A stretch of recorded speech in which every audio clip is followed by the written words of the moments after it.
I've always been doubted my entire career, and so it's nothing different to me now, and I'm looking forward to it. In the NFL, certain players always stand out. You know the guys, the ones with huge personalities, viral moments, or jaw-dropping highlights. But then, there are the players who do the dirty work. They put up solid numbers, they lead their teams, and they make game-changing plays that may go unnoticed. These types of players are crucial to winning. They have tremendous impact on games, and they do it without ever demanding or capturing the national spotlight.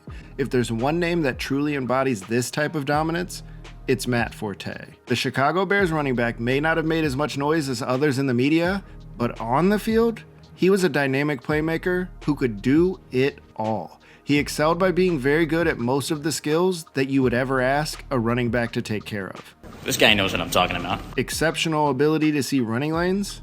Yep. Good receiving skills out of the backfield? Yep. An ability to hold up in pass protection? Yep. Forte made an impact in every possible way, consistently for years. And that's why I'm making this series, to appreciate superstar players who didn't get the shine they rightly deserve. In this lifetime, you don't have to prove nothing to nobody except yourself. Welcome back to Unlikely Success. Like, comment, and if you're new to the channel, don't forget to subscribe.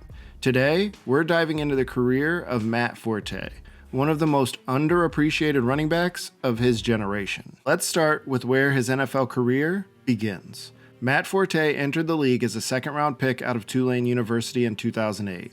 Not exactly a college powerhouse known for sending players to the NFL, but it didn't take long for Forte to make his mark on the Chicago Bears. He immediately earned a starting role, and he did not look like a rookie when he rushed for over 1,200 yards and caught 63 passes. It was very clear to Bears fans that their rookie was more than just your typical running back. In an era where many backs were either a power runner or a speedster, Forte was a combination of both. He was a true all-purpose weapon. He had the ability to run between the tackles, break long runs, serve as a reliable receiver out of the backfield. Oh, and don't forget, he could hold his own in pass pro.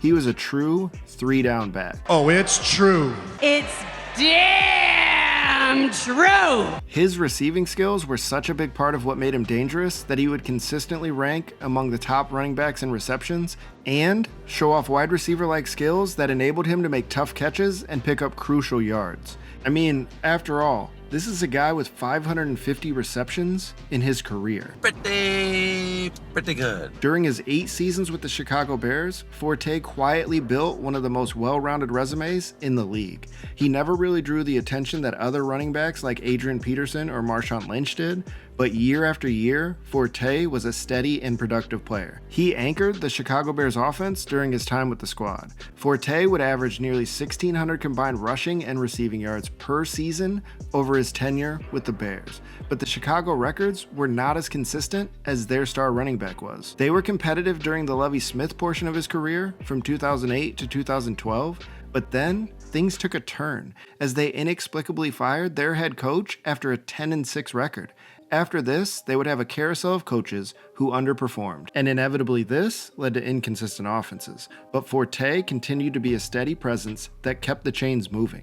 He even set a single-season record in 2014 for receptions by a running back, with 102 catches. And to add to that, he had over 1,800 all-purpose yards in that season. But it was all lost on a team that went 5-11.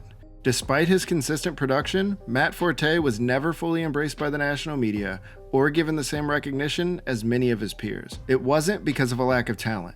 It may have been because of his demeanor and the fact that the Bears regressed over the course of his time with the team. Forte also was never one to seek attention or make bold statements. He was content to let his play speak for itself, and this is a recipe for being overlooked. His calm, almost understated presence might have contributed to a lack of recognition, but it also made him a respected figure in the locker rooms that he was a part of and amongst the coaches who he played for. Forte has often been compared to other multi-purpose backs like LaDainian Tomlinson or Marshall Faulk, but without team success or high-profile games to match, the comparisons only draw attention to the failures of the franchise instead of highlighting his versatility. While Falk and Tomlinson had played for perennial Super Bowl contenders, Forte found himself stuck on a Bears team that went the wrong direction after his early success in his career. Hoping to change this, in 2016, after 8 years in Chicago, Forte signed with the New York Jets. What was your emotions like leaving Chicago? Because you and I actually have similar stories at that point in my career where we changed teams.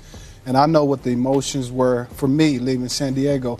What were your emotions like leaving Chicago? It was disheartening, because, I'm just looking from my perspective. He would show glimpses of his dynamic playmaking ability, but it looked different, especially since he was in the later stages of his career. But even with diminished abilities, Forte managed to produce solid numbers in 2016, proving that his versatility and football IQ were still valuable. His time in New York, though, was much quieter compared to his peak years in Chicago on the field, but he still managed to make an impact, especially as a leader and veteran presence in the locker room. By the time he retired in 2018, Forte had compiled over 9,700 rushing yards and more than 4,600 receiving yards, making him one of the most productive dual-threat running backs in NFL history. He never landed on an All-Pro team. He only made 2 Pro Bowls, and he doesn't have any NFL season awards. But what he does have is a legacy of consistency. Matt Forte's career serves as a reminder that sometimes greatness doesn't have to be loud.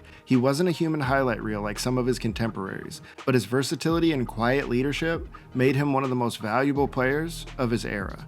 While the media may not have always placed him in the same category as other great backs, those who watched him know exactly how special he was. He was the definition of a quiet superstar, a player who could impact the game in countless ways, week in and week out. He rarely let his team down, and he took pride in being exceptional at every aspect of his game.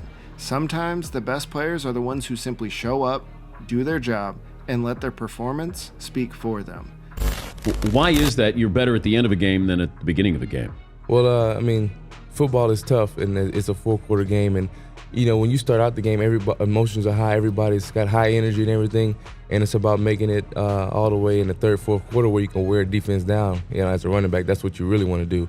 When you're in the first, second quarter, it's really up to the offensive line to kind of establish that up front, and then running tough so that you can establish that run game and then open it up in the pass. And then towards the end of the game, you might be up and you might have to run out the clock or keep the ball or keep their offense off the field. So that comes where you try to wear them down, and then you get big runs later, because you might be running 2-3 yards a pop, and then you break a 60-yard run or 40-yard run, then your average goes to 5-6 yards a carry, and it looks like you had 6 yards every carry the whole game.